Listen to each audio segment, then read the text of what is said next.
امریکہ میں صدر اور نائب صدر کے بعد اگر سب سے طاقتور انسان کسی کو سمجھا جاتا ہے تو وہ یہ ہیں امریکہ کی 82 سالہ ایوان نمائندگان کی اسپیکر نینسی پیلوسی۔ امریکہ میں کوئی بھی نیا قانون ان کی مرضی کے بغیر، ان کے سگنیچر کے بغیر پاس نہیں ہو سکتا۔ لیکن کچھ دنوں پہلے ان کے شوہر کو امریکی ریاست کیلیفورنیا کے ہائی وے پیٹرول کے ایک لوکل آفیسر نے نشے کی حالت میں گاڑی چلانے کے الزام میں گرفتار کر لیا۔ مبینہ طور پر 82 سالہ پال پیلوسی ایک پارٹی اٹینڈ کر کے اپنی 2021 کی پورشا گاڑی ڈرائیو کرتے ہوئے روڈ پہ جا رہے تھے اور اچانک ایک ایکسیڈنٹ کا شکار ہو گئے، دوسری گاڑی سے ٹکرا گئے۔ جب وہاں پر ہائی وے پولیس کا ایک لوکل افسر آیا تو اطلاعات کے مطابق جو رینڈم پروسیس ہوتا ہے اس سے ان تمام لوگوں کو گزارا گیا اور یہ چیک کیا گیا کہ جو ڈرائیونگ کر رہے ہیں لوگ وہ کہیں نشے کی حالت میں تو نہیں ہیں۔ بلڈ ٹیسٹ کرنے کے بعد پتہ چلا کہ مبینہ طور پر پال پیلوسی جو ہے وہ نشے کی حالت میں اپنی گاڑی چلا رہے تھے اور پھر وہاں پر انہیں اریسٹ کر لیا گیا۔ انہیں وہاں سے لے جا کر اسی پروسیس سے گزارا گیا جس طرح کسی بھی عام شہری کو گزارا جاتا ہے، اور ان کی اریسٹ کا ریکارڈ،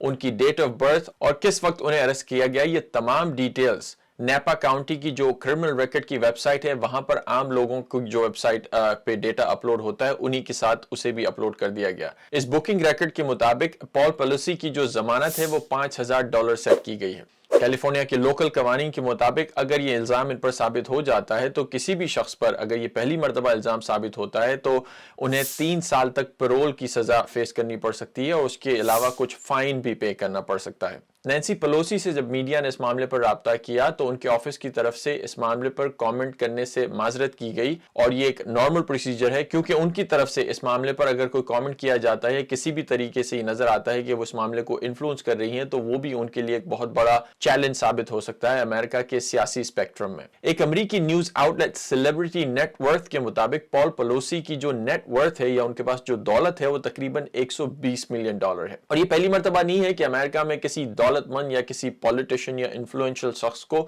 لوکل پولیس نے اریسٹ کیا ہو۔ اس سے پہلے آپ کو کئی ایگزامپلز مل سکتی ہیں جس میں لوکل پولیٹیشینز کو یا ایون اسٹیٹ یا فیڈرل لیول کے پولیٹیشینز کو لوکل پولیس نے اریسٹ کیا ہے مختلف چھوٹے یا بڑے چارجز پر، اور انہیں بھی اسی نارمل پروسیس سے گزرنا پڑا ہے جس طرح کوئی بھی عام شہری گزرتا ہے۔ اور اس کی ایک بہت بڑی وجہ یہ ہے کہ جب بھی ایسے کوئی چھوٹے اوفینسز ہوتے ہیں لوکل لیول پر تو اسے وہاں کی لوکل پولیس ہی ڈیل کرتی ہے، اور ڈی سینٹرلائزیشن کی وجہ سے اس لوکل پولیس پر کسی بھی قسم کا فیڈرل یا لوکل لیول کا انفلوئنس نہیں ہو سکتا۔ That's it، ملتے ہیں ایک اور ویڈیو کے ساتھ۔